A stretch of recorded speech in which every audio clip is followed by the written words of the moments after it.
Hi again, everybody. I'm Dr. Amanda Dye, Executive Director at Beyond Barnard, and we are here this evening to talk about Barnard's committee process.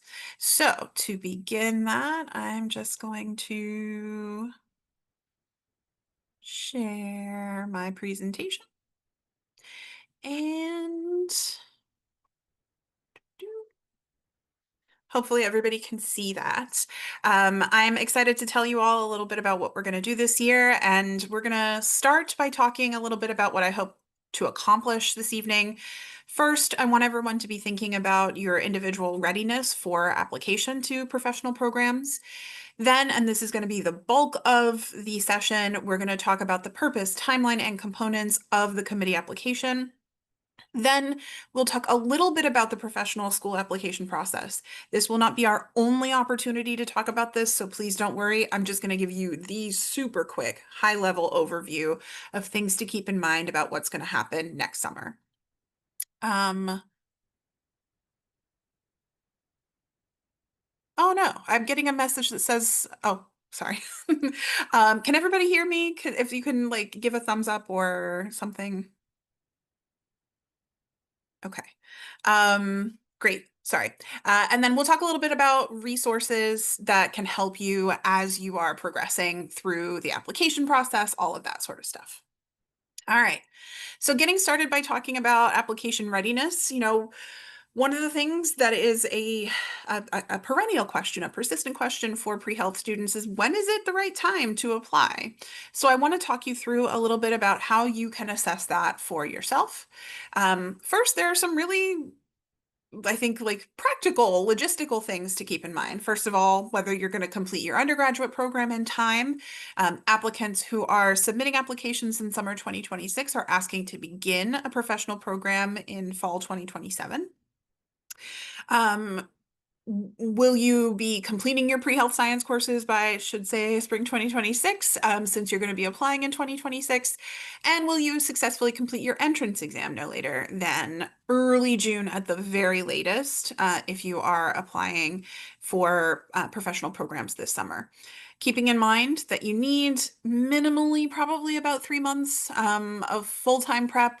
Most people, it's something like 5 to 6 months if they're doing part-time prep. So thinking about what realistic timing looks like for you.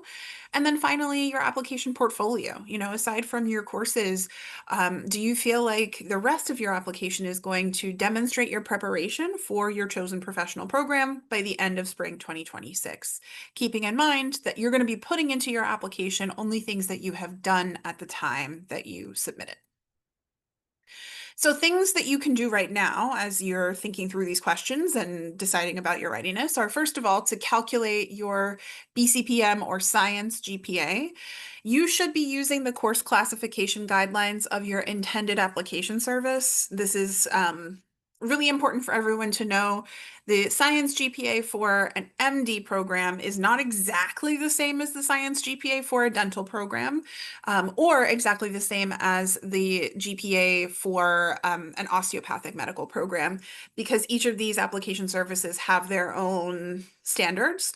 For MD programs, which is probably the biggest group of folks that I'm talking to right now, MD programs will include all biology, chemistry, physics, and math coursework, classified based on the primary content of the course. If you're applying to dental schools, you're going to be classifying your courses based mostly on the department that offers them, and you're not going to be including math courses in your calculation. I'm going to share some resources later to help you learn about GPA calculation standards for your intended application services. And there are tons of online GPA calculators that you can use. Keep in mind that all application services max out at a 4.0. So Barnard's A plus becomes an A if you are translating your grades into a professional school application service.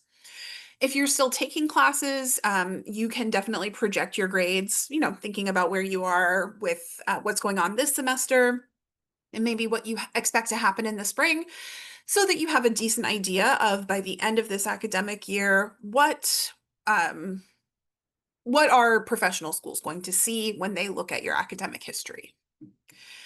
You should also be thinking about overall the breadth and depth of your coursework, trends in your GPA, right? Have you shown growth over time? Have you shown consistent excellence over time? That sort of thing, so that you get an idea. The national average statistics for entering students in MD, and dental programs are listed here on this slide. I do want to say that um, these numbers as national averages, right? So this number for MD, for example, represents more than 22,000 people who matriculated into an MD program in 2024. So obviously, having these single numbers flattens a ton of variation. But so that you get a sense of like the general ballpark of what is typical for these application services for matriculants versus just overall applicants. That's why I'm including these here.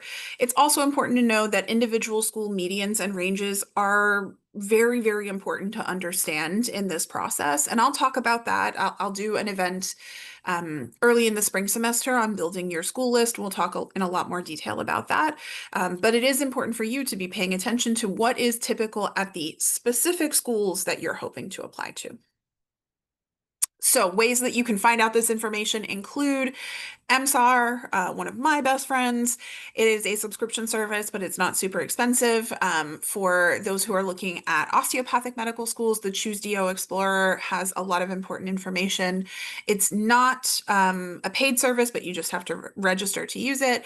And then for dental applicants, the ADIA Dental School Explorer and Official Guide to Dental Schools, also a subscription service, not a super expensive one, and really, really helpful information for understanding what is typical at individual programs. When you're thinking about that portfolio of experiences, I'm gonna come back to talking about these core competencies that I like to talk about all the time, but I talk about them because they're important, right? We have a set of 17 competencies. These are specifically written for medical schools, but I think that both medical and dental schools share basically all of these competencies. And so thinking about how your application as a whole, right? Including your grades and test scores, but also including your experiences, the essays that you're going to write. How does it express these competencies? That's how schools are going to be evaluating you. They want to see all of these things evidenced within what you put in front of them. So thinking about, how schools get this information, they're going to be thinking through your clinical experiences, right? They're going to want to see evidence that you've explored your professional path and that you have a solid sense of why you're pursuing this particular profession. They may be interested in your research. At some schools, this is more important than others. But if they're interested in research, they're probably also interested in what you gained from the research rather than maybe the specifics of the research questions. It's much more, okay, what kinds of skills and knowledge overall did you develop? Leadership experience tends to be really important for health professions programs. And again, for some schools, more important than others. Service experience overall is important to all health professions. They're service-based professions. And so you want to demonstrate your care for others, as well as some of the things that you care about socially through your service experiences. And then, of course, you can include information in your application about other significant commitments, right? If you're a person who's very consistently worked at, sort of non-health related jobs because you have to support yourself or support your family, that's an important thing to include in your application. If you're a person who spent a ton of time on student government and really investing in the community at Barnard, that's something to bring into your application. If you are an athlete or a dancer or something like that, and you've spent many, many hours of your life honing a particular craft, that's important and something that you can include as you are, kind of hoping to embody all of the competencies that schools are desiring to see. So when you are kind of thinking about readiness, you want to think about your readiness in the context of the programs that you're interested in, keeping in mind that, beyond things like test scores and GPA, schools are looking for students whose interests align with their mission and strengths. So as you are building your school list, and again, we'll talk more about this concept in the spring semester, you want to think about why a school is interested in your application specifically. For any school, what will they see in your application that piques their interest?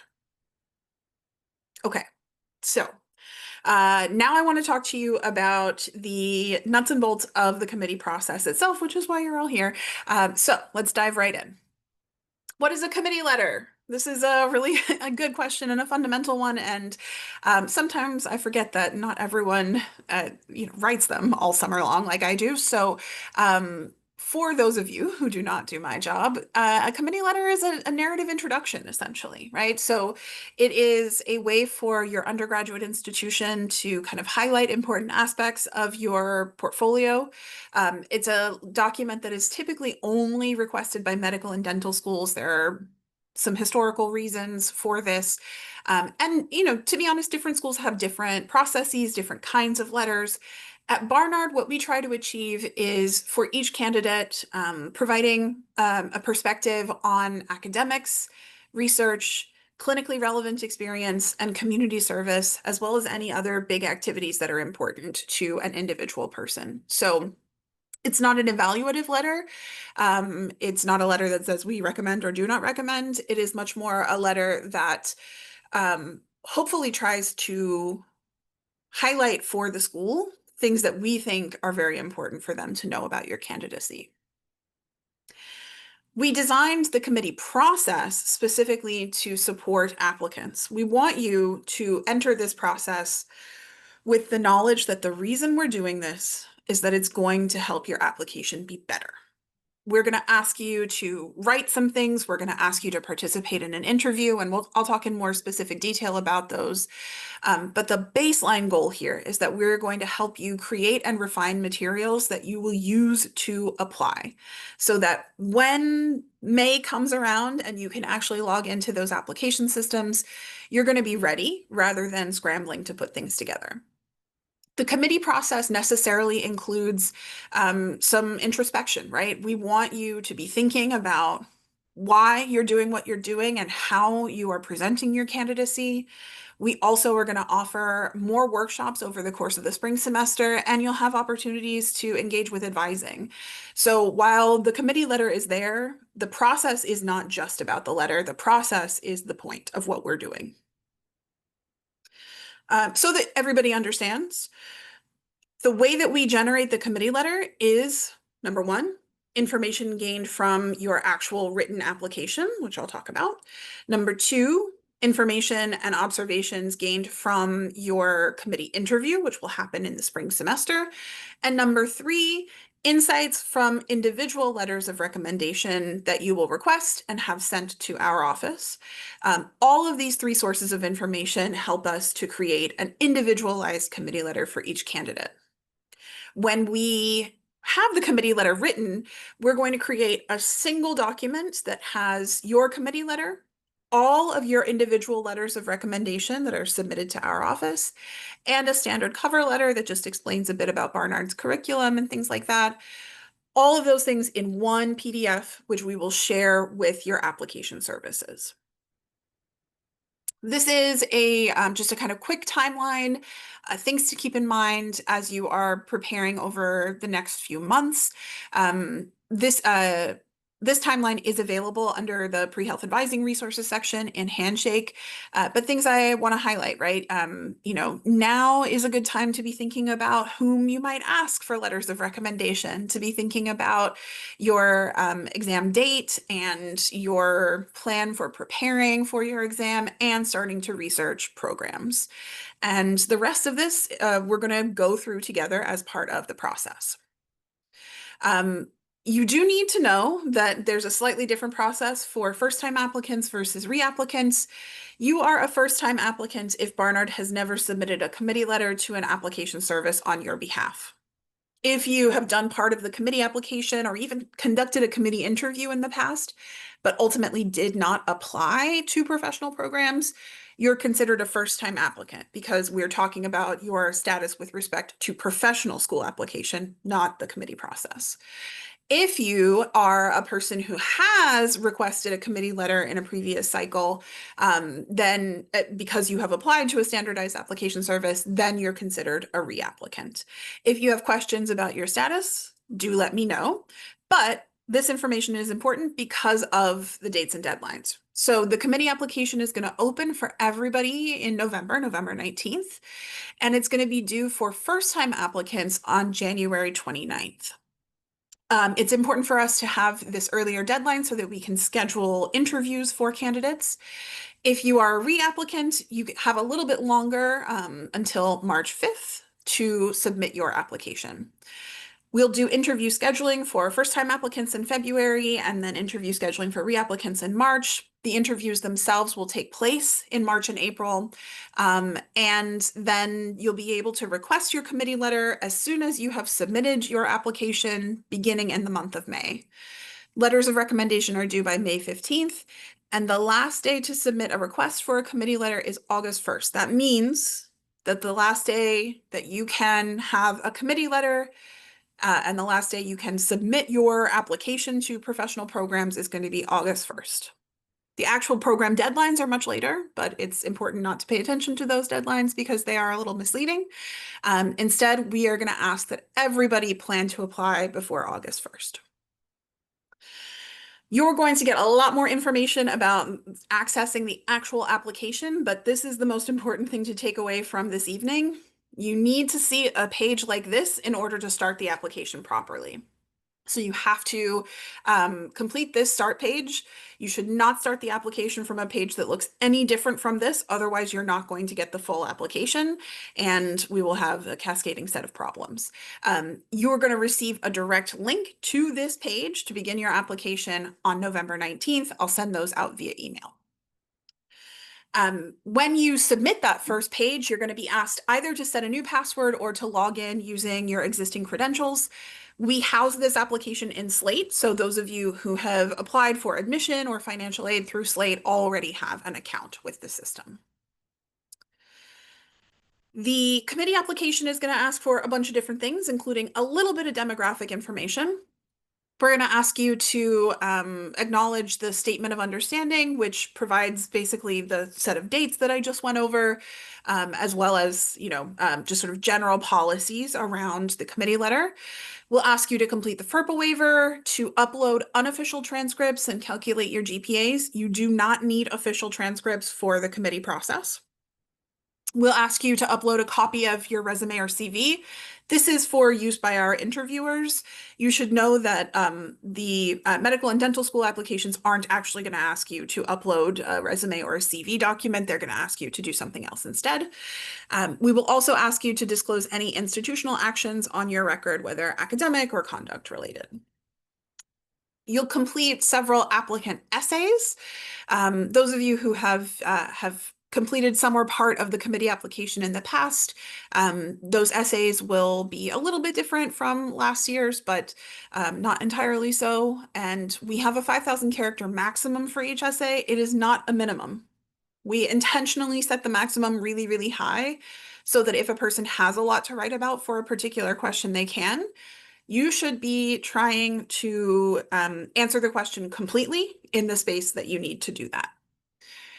We'll ask you to share information about your pre-professional preparation. That is to say, we're going to ask you to describe the activities that you want to share with application services.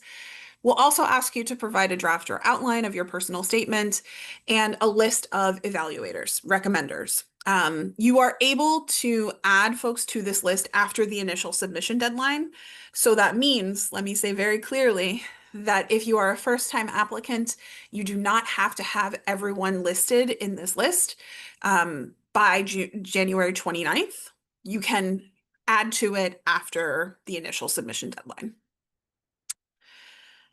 We'll conduct committee interviews in the spring. As I said, these are traditional style interviews, so, conversational one-on-one with another person. They help us to learn a little bit more about your background, your goals. It allows you to expand a bit on the materials that you've written and allows us to assess a little bit about your verbal communication skills. So these are important to us because we know that sometimes people feel more comfortable expressing themselves verbally than in writing, and sometimes vice versa. So we want to give everyone the chance to do both. And we want to give everyone a little bit of practice with the skills that are important for professional school interviewing. So as I said before, Interviews are going to be conducted in March and April, and you'll be able to sign up for those interviews after you submit your committee application. Folks who conduct interviews include me and faculty members from a bunch of departments who are represented on the Health Professions Advisory Committee. I'll tell you more about this when we get to this stage of the process, but basically, you may see some folks on our list of interviewers who you know really well. We'll ask you simply to choose an interview with someone that you don't know super well, right? So if your major advisor or like your thesis supervisor, your PI is on the list, somebody else essentially will ask you to pick. But if it's someone that you maybe took one class with a few years ago, that's fine. When it comes to letters of recommendation, really important part of the process, definitely something for everyone to be thinking about right now. Letters of recommendation are intended to be, candid evaluations of you from people who know you well. So as you're building your list of potential recommenders, think about people who have observed your work and, from various perspectives and can attest to your intellectual and interpersonal qualities, who can speak to those competencies that are so important to professional programs. Letters ideally should address, your goodness of fit to the professional program that you're trying to enter. And the best letters always come from strong relationships. So it's very important now, even so many months before the application and even months before our actual deadline for letters, that everyone be thinking about, who are the folks in my corner? Who are the people who could potentially write letters for me? We encourage applicants to plan to request 3 to 5 individual letters, typically at least one from a pre-health science professor and at least one from a professor in your major. Those are pretty common across all applicants. You are applying for academic programs, so letters that speak to your academic background are essential as part of this process. But beyond that core of academic letters, you have a lot of leeway as a candidate. You might have supervisors from research or clinical experiences, extracurriculars, a long-term work experience. If you're a person who has already graduated and you've been working full-time, a letter from a supervisor is quite common. Anything that makes sense given your candidacy, once you get past that sort of baseline of academic letters. I encourage folks to think holistically as they're making these choices about whom to ask.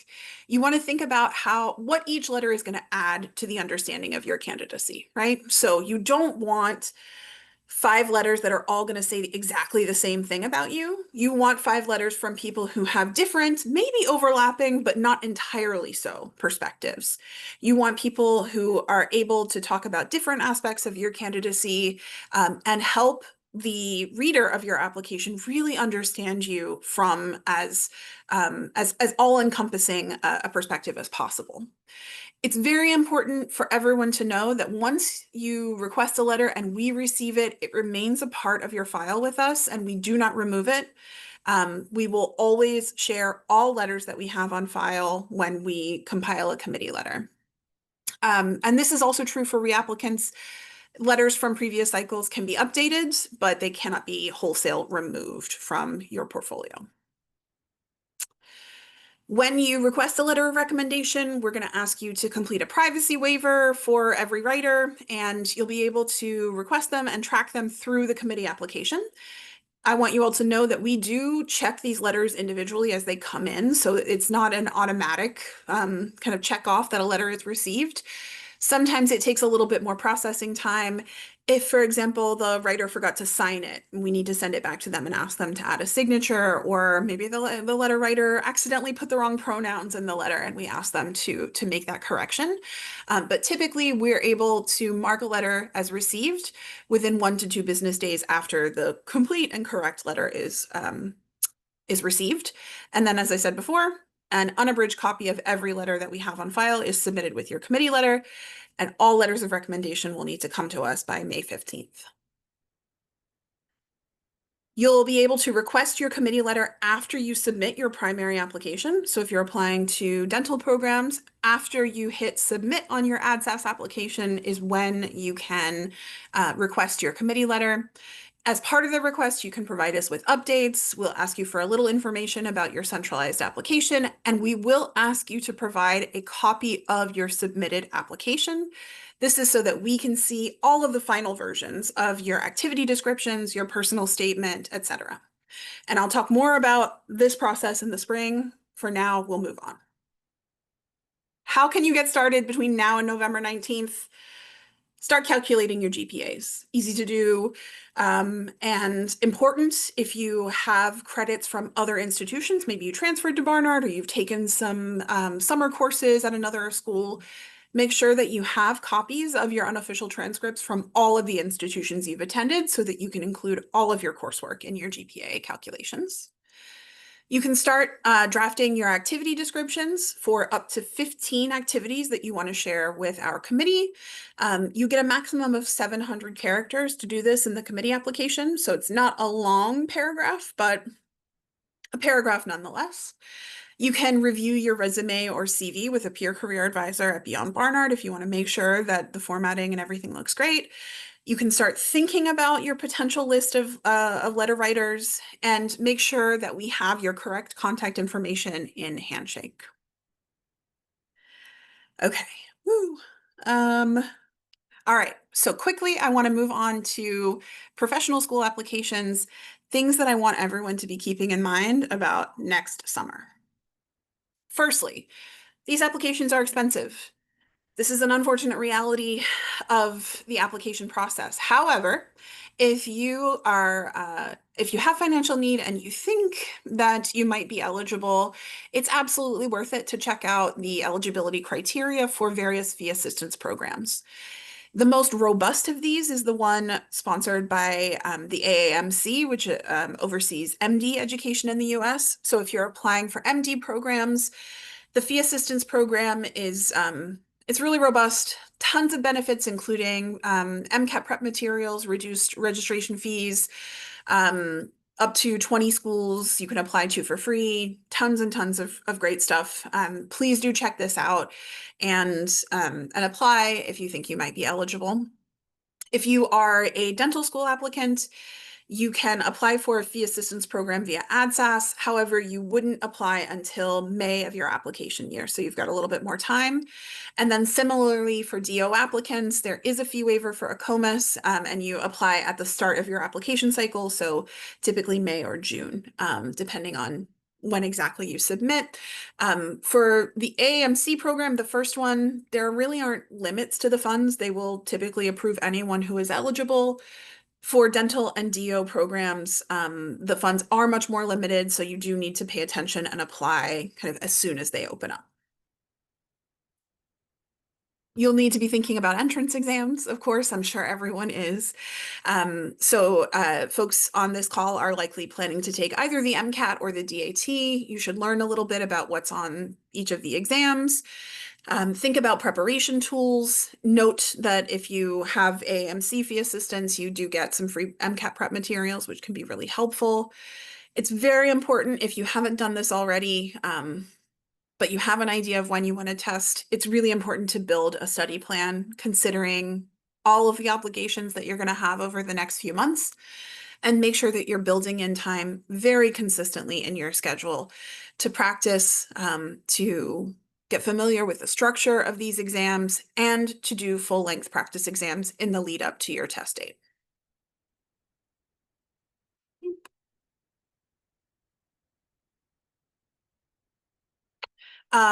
If you have received academic accommodations in the past, do know that there are processes to apply for accommodations for both the MCAT and the DAT. It's not guaranteed. If you've received accommodations in the past, there's no guarantee that you'll be approved for accommodations with these entrance exams, but it is absolutely worth it to apply. You should apply as early as you can and with as exhaustive a group of documents as you possibly can. For MCAT, accommodations applications can take up to 2 months for initial review. There's no timetable stated for DAT, but I would expect it to be something similar. And keep in mind that you have to have your accommodations approved before registering in order to ensure that you can register at a site where accommodations are offered. So Um, if this might apply to you, get started with the application now. Testing with accommodations is not something that would be shared with professional programs, just so everyone knows. There's no notation on your score report or anything like that. If you are planning your spring semester and thinking about when you want to test, please try to take your exam before you plan to submit Like, your but I'm application. doing fine. It's just like I just Um, have not been like on my. it's good to plan to take your exam no later than, early June. And it does depend a little bit on, of course, your preparation, your specific application timeline. Remember, though, that your score is going to take 3 to 4 weeks to process. It's 3 to 4 for the DAT, typically stably about 4 weeks for the MCAT. You are not actually required to have a test score in order to submit your application. I just find that most people are a little bit more risk averse than wanting to submit the application before they take the test. So testing earlier rather than later enables you to have the most flexible actual application timeline. Some programs will also use other kinds of assessments. So beyond things like the MCAT and DAT, they'll use what we call situational judgment tests, which are created essentially to ask applicants to respond to particular scenarios and allow for evaluating how well the applicant reasons and communicates, how consistent their response is with the ethics of the profession overall. And these kinds of assessments are often used to screen for interviews. You can schedule your exam to happen while your primary application is being processed, so you definitely don't need to do this before you submit, because a lot of schools will use it kind of at the same time as they're using your secondary responses, essentially. Schools can use scores differently in their screening processes. We don't have a ton of information about this, but I want everyone to be aware of the two most commonly used tools. First and older is Casper, which was created by the same people who developed the MMI interview format. It is offered May through November, and typically registration won't open until April, so nobody needs to do anything about it right now. AMC Preview is a second exam, and it's offered typically in March through September, and registration opens a little bit earlier. There are accommodations processes for folks who may need those as well, and info is here. For primary applications, just keep in mind that you really want to submit your application as early in the cycle as you possibly can. I recommend submitting within the month of June wherever possible. All of these applications are going to ask you to provide a personal statement. They're going to ask you to list experiences. For AMCAS, for the MD applications, there's a maximum of 15. The other application services don't actually have a maximum. You can designate up to 3 experiences as most meaningful. You'll have to request your official transcripts from all of the schools you've attended. So again, if you were a transfer student, make sure you know how to request your official transcript from the other institution, and you can make that request as soon as you actually start your application. And again, do not pay attention to the actual application deadlines that schools offer, because those are set very late in the cycle and are not super helpful for understanding, a competitive application cycle. For medical applicants, typically you're going to be submitting secondary applications to most, if not all, of the schools you apply to. A lot of dental schools don't have secondary applications, so that's not always a part of their process. But typically you're going to be answering some school-specific questions and paying an additional fee, although most professional schools will waive fees for those who have received fee assistance for the primary application. And these are often opportunities just to kind of get to share with the school a sense of your specific interest in their program, how you see the fit of your application to their school, et cetera, et cetera. And everyone should keep in mind that this is a hectic part of the cycle. Typically, we want to return secondaries within 2 to 3 weeks of receiving them. Okay, really quickly before I open it up for Q&A, check out the professional organizations that run these application services. They offer a lot of resources. So the AAMC, the AACOM, and ADEA, these are the 3 big educational associations for MD, DO, and dental education. They all have their own centralized application services, and you can start to look at guides for, instructions on how to complete these applications just to familiarize yourselves with the kinds of things that they're going to ask you to do. As I mentioned earlier, the databases on school-specific information are incredibly helpful as you're building school lists. And I'll continue to include resources on our blog as well as in the pre-health advising resources section in Handshake. And I will continue to email the list of folks who are planning to apply this year with additional opportunities for like events, etc., as the year unfolds. As I mentioned before, I'm going to offer a bunch more workshops in the spring semester on things like writing your personal statements, writing your list of experiences, choosing the schools you want to apply to, understanding the actual mechanics of the application process. We'll have opportunities for you to work with writing fellows on aspects of your writing for the application. You're able to access resume review with PCAs, all different sorts of things that you can start now and continue really through your application. And with that, I want to open it up for questions. So let me stop sharing and come back. And I saw a couple things in the chat, so let me just open it up. Okay. Question about letters. Is 5 a strict maximum? What about a humanities professor? So we don't have a terribly strict maximum. I really strongly recommend that we keep it to no more than 5 letters per applicant.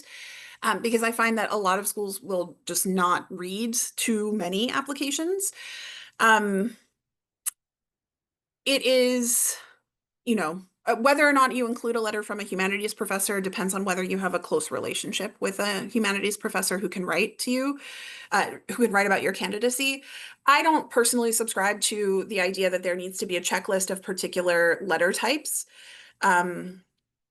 because I think it's more important that you have letters that are very strong and tailored to your application rather than letters that come from specific sources. So, I do think the science letters and letters from your major tend to be important because those are big, important aspects of every pre-health student's preparation, every pre-health student's undergraduate experience. But not every pre-health student has a terribly robust relationship with the humanities, depending on the person. Another question in the chat was about study abroad. If you study abroad, would those transcripts also be included in the application for both committee and medical schools? This is a great question that's really complicated to answer. I would refer you to the guides for the application service that you're planning to use. If you are applying to MD programs, for example, you cannot submit transcripts from foreign institutions. So if you have a transcript from, say, Oxford or the Sorbonne or whatever, you cannot have that transcript sent directly to the application service. You may be able to list your coursework from the study abroad semester if it is listed on your Barnard transcript with or another US-based institution transcript with the credits and your letter grades included.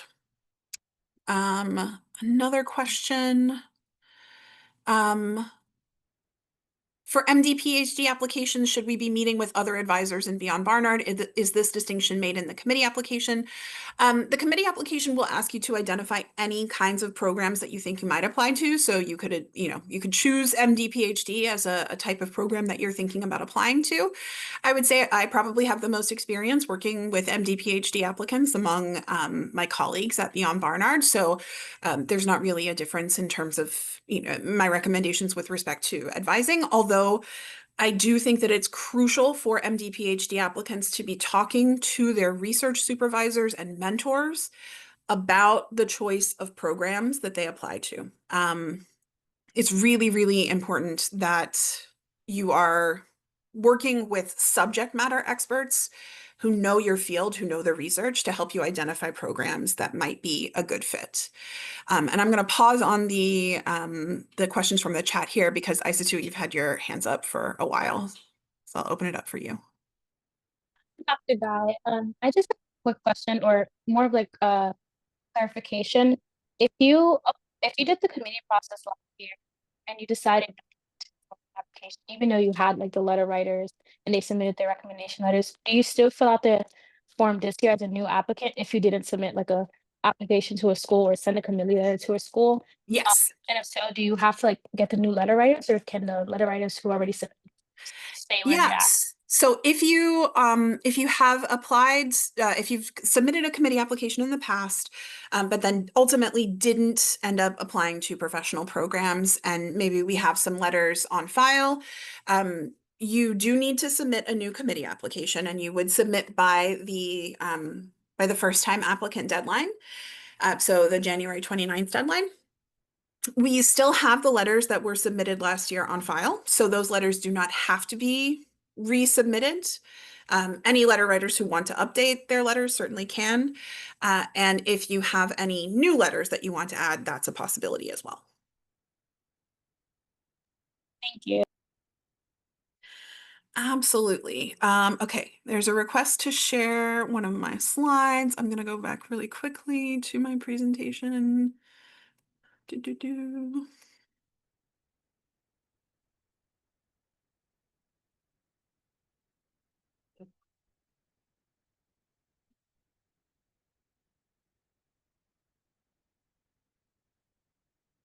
Here we go. Okay, I'm gonna share my screen once more for the list of things that I encourage folks to do before the committee application opens. Okay, going back to the list. For pre-professional experiences, should they be in essay form or should they be in list form? So there's a particular section in the committee application where we're going to ask you to provide information about your experiences. And so you're going to be asked to input some logistical information, title of the experience, what the dates were that you participated, the number of hours that you spent on the experience. And then you'll have the space to write a paragraph individually about each of your experiences. Another question, when would be a smart time to start asking for letters? Really, totally any time that you're ready to have those conversations. We can start collecting letters as soon as you create your committee application and create letter requests. So essentially beginning November 19th. In reality, most letters come in over the course of the spring semester, typically March through May. And that's totally fine. Because we ask for letters to come in by mid-May, I would say that you should plan to make all of your asks before spring break, wherever possible. That way you give each letter writer a minimum of 2 months. Yeah. And then there's another question about whether there are any additional requirements for MD PhD applicants. No. It's the same committee process. Your essays, of course, for the committee application should reflect that you are, they should reflect information about why you're applying specifically to MD PhD programs. Okay. All right, I'm going to come back to the screen. Any other questions? For now.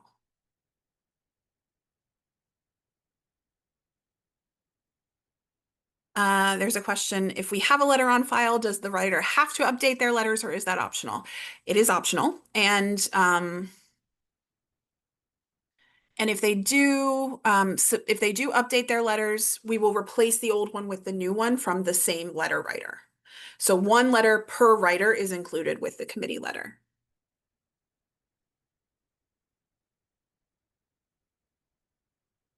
Other questions? One in the chat. What do you recommend for students who are looking to apply to both MD, PhD, and MD programs? How does that work? Is that even recommended? It is challenging. I will encourage anyone who's considering applying to a mix of programs to understand a couple of things. There is one version of your committee letter, which means if you're applying to two distinct kinds of professional programs, and I do consider MD and MD PhD programs to be distinct kinds of professional programs, then your committee letter cannot speak to both of those. In fact, it has to speak to neither of them. So we I really do encourage people to be very directed in terms of their choice of programs for application. However, it's up to you as an individual applicant. I would make sure, if that's what you're planning to do, that you are very clear with your letter writers that you are applying to both kinds of programs. So, for example, your PI may not want to speak to your goals as a physician scientist if MD committees are also going to be reading your letter.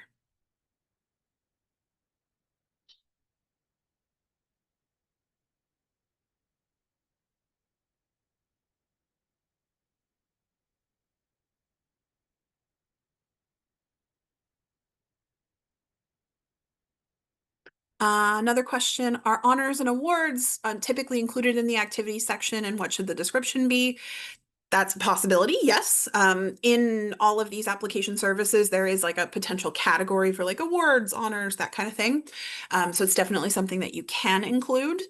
If you were to include it, I would say a description there could be, if it's an award like a Barnard specific award, you could be clear in the description about what the award is given for, right? Potentially, an award given to like a particular number of students at Barnard every year for, accomplishment in a particular area, right? So you can give them the reader a little bit more context about what the award means, essentially. Another question from the chat, to be clear, even if certain programs have a maximum on the number of letters of recommendation they accept, we cannot choose which subset of letters that program receives. Not if you participate in a committee process, no. And because that is general to committee processes, most professional schools have kind of an either or model when it comes to letters of recommendation. Either you receive a committee letter from your undergraduate institution, which includes some number of letters of recommendation and some type of them unspecified, right?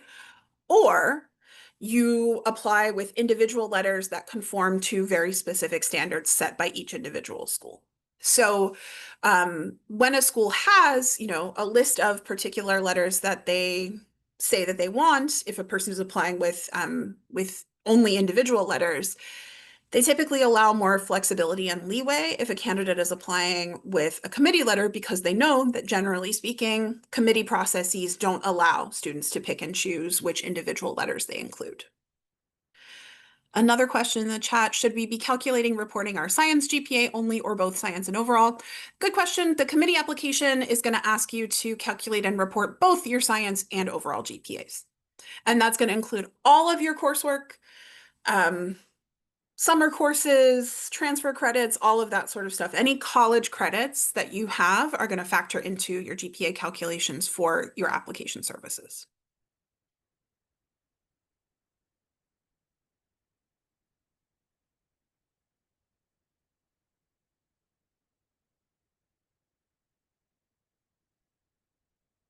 Is anybody out there typing? Okay, cautiously. Seems like there's a lull. I know this is a ton of information. I know. I'm going to share this recording with everyone. I will also be sharing my slides with everybody later this week. So you'll have them to refer to. You can use the links to investigate resources. You are very welcome to ask me questions. If you want to talk about your application strategy and maybe the mix of programs that you're applying to or the program types that you're considering and how to navigate those applications, please set up a time to come talk to me. I would be happy to have those chats and to make sure that everybody is going into the application cycle with as much information as they possibly can, because I know that this is a big process. Big takeaways for tonight are just trust this process. We are going to start it next month, and you are going to be building your application from that moment forward. And I'm really excited to work with you all as you work toward your professional school applications next spring. So everybody take care. Have a great evening. You'll hear from me more via email. And of course, let me know as you have your questions. Okay? Bye, everybody.